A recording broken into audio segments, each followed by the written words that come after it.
Michael, what would you say, in your opinion, like what recent changes in the industry have you noticed that have caused you to rethink your business strategy?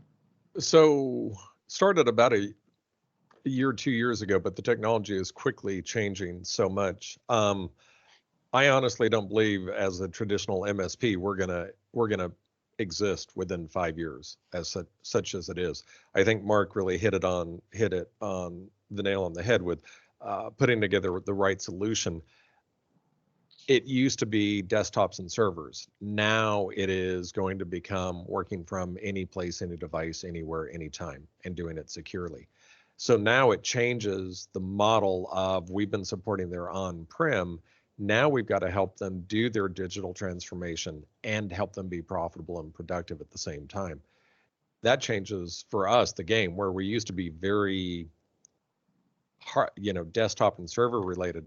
Now I believe it's moving much more towards the business processes and how they're going to be able to do that. And again, it's anytime, anywhere, any device, and do it securely.